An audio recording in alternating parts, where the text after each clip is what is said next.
You talk about cutting. The total budget for the education department is $78 billion, and that includes Pell Grants for low-income students and aid to states for special education. I assume you wouldn't cut those things. The entire budget for the EPA, the Environmental Protection Agency, $8 billion. Okay.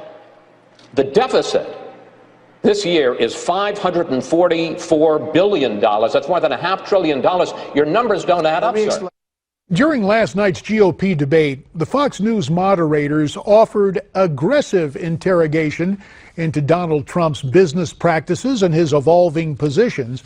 Was it good journalism on the part of Fox, or is that network playing a game of gotcha with Trump and others? Let's discuss it. To talk more about this, we're pleased to welcome in from our newsroom the former Florida House Majority Leader, Adam Hasner, who's the Florida co-chairman for Marco Rubio's presidential campaign. Skyping in from Rochester, Minnesota, one of my old colleagues in the Congress, former United States Congressman from Minnesota, Gil Gutknecht. He has not made an official endorsement, but he is somewhat intrigued by the Trump movement, I think it's fair to say. And joining us from Iowa, Bob Vander Plaats, president and CEO of the Family Leader. Bob, of course, endorsed Ted Cruz. To all three of you gents, we thank you for your time on Newsmax Prime. Gil, first to you. Aggressive questioning, a game of gotcha, or is everything fair in a presidential debate? Well, I suppose a little bit of all three, J.D. The truth of the matter is that, what used to be political debates have now turned into sort of reality TV, and last night looked more like cage match mud wrestling. And so I'm not sure what public purpose is really served by the way the questions were asked, but I think it is instructive the way you framed that, JD, and that is that if you looked at the way the questions were asked and the way everything was framed, it was all about gotcha with Donald Trump. I mean, the other candidates weren't asked to defend their budget. They weren't even asked to explain what they would do with Syrian refugees. So I think to an impartial observer, the debate seemed pretty stacked last night, and it wasn't much of a debate. Adam Hasner, earlier in this program, Betsy McCoy said what we saw last night was kind of Jacksonian democracy or populism in action. Was it that, or is Gil right? Was it more of a cage match? Well, I think the debates have started to sink to an all-new level, but the reason why is you have a candidate who is leading right now who can't defend his own policies. Unprecedented watching Donald Trump last night reverse a position on immigration, which he has said himself was the issue that he has made the key issue of the campaign and got him so much popularity. Right on stage, he said he's changing his position. Then he can't even stand up and defend the fact that his number, now you've got to admit, Adam, at one juncture there, he was being all friendly to your guy.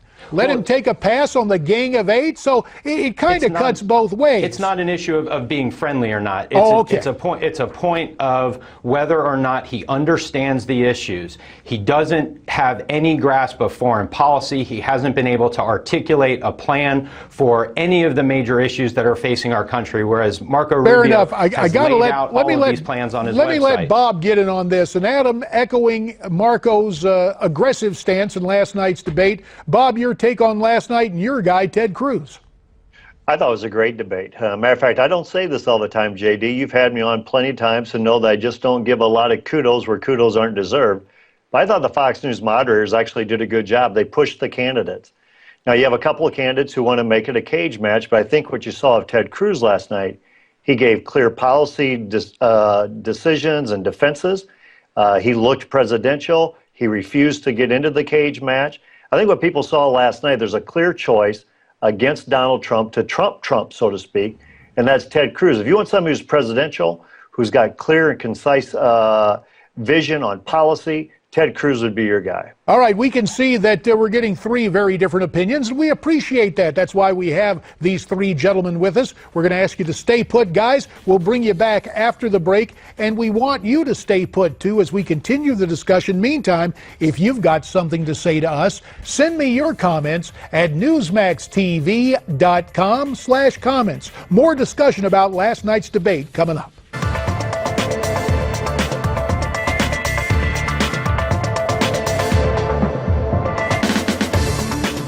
Donald, please, I know it's hard not to interrupt. But it's not what you said in the op-ed. Breathe. Lion Breathe. Ted. Breathe. You can do it. You can breathe. I know it's hard. I know it's hard, but just... When they're done with the yoga, can I answer a question? You cannot. I really hope that we don't see yoga on this stage. Well, he's very flexible, so you never know. Interesting repartee. Ted Cruz and Marco Rubio, kind of a tag team on Donald Trump last night. Will that help those two senators in the presidential primaries? To answer that, let's bring back our panel. From our Newsmax newsroom, Adam Hasner, the Florida co-chairman for Marco Rubio's presidential campaign.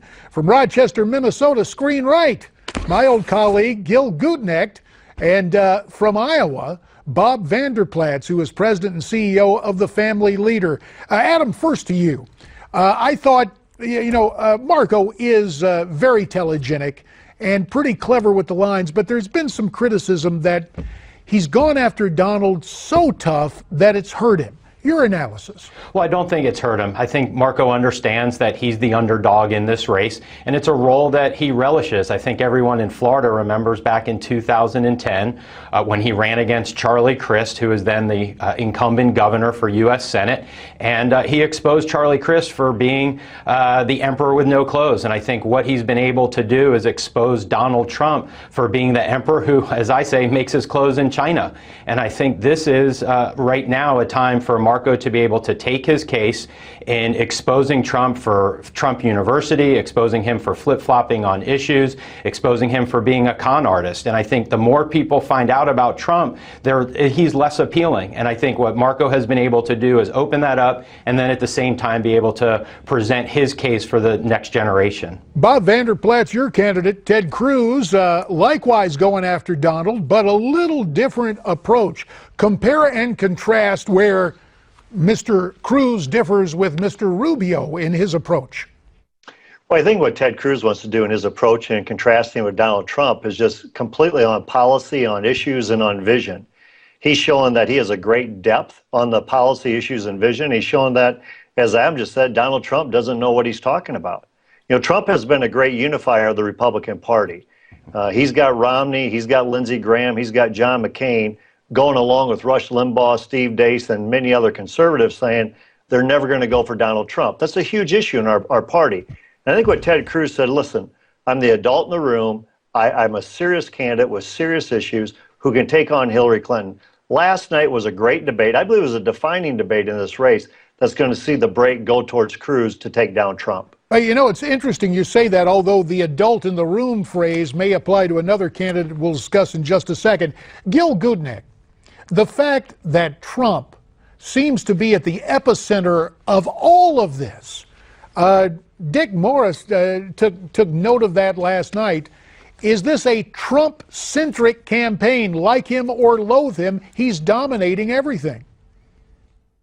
Well, JD, he's been dominating everything for the last 9 months. I mean, every time he gives a speech, I've never seen this before. You have major news networks who break into other programming to cover one of his rallies. And so, yes, he is dominating. And let me just correct something that Bob just said. I don't remember Rush Limbaugh ever saying he would never support Donald Trump. I think that's another one of those half-truths. But there are a number of the more moderate wing of the Republican Party who have said that they wouldn't support Donald Trump. But let's remember 1980. I mean, there were a whole lot of moderates that would not support a washed-up B-grade actor, and they said that if he became the Republican nominee, that it would be bedtime for Bonzo as it relates to the Republican Party. They even went so far as they found another candidate, I think his name was John Anderson, who was a liberal Republican congressman from Northern Illinois, to run on a third-party, independent party kind of a candidacy. If I recall correctly, he got about 5% of the vote. But history will record that not only did Ronald Reagan win the election that year convincingly against Jimmy Carter, but he went on to become a pretty fair president. So I think You know, some of these Duly rumors of noted, the death of duly the party noted. and everything else may be greatly exaggerated. The one Gil, thing that I think we would all agree on is that the liberal media is not on the side of Republicans. They have given Donald Trump free access to their airwaves, just as was pointed out. And more importantly, what they've done is they've set him up. This is absolutely in his favor. And if he's the nominee, wait a minute. he is not going to beat Hillary Clinton. You know, a lot of us have some suspicions about the media.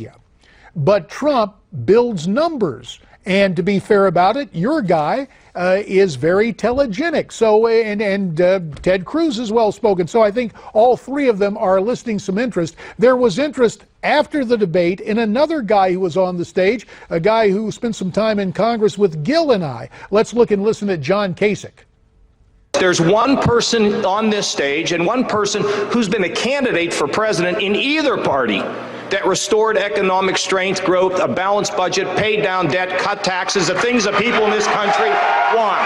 No theories, realities. I have never tried to go and get into these kind of scrums that we're seeing here on the stage, and people say everywhere I go, you seem to be the adult on the stage.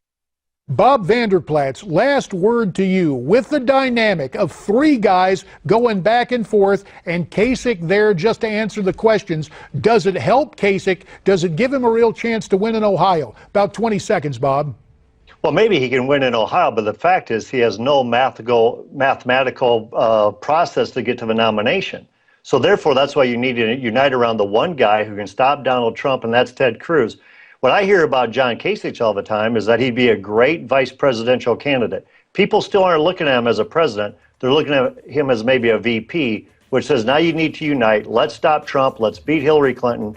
And to me, that's with Ted Cruz. All right, Bob, we appreciate you from Iowa, Adam from our newsroom, and Gil up in Minnesota. Thanks so much for what you gents had to say.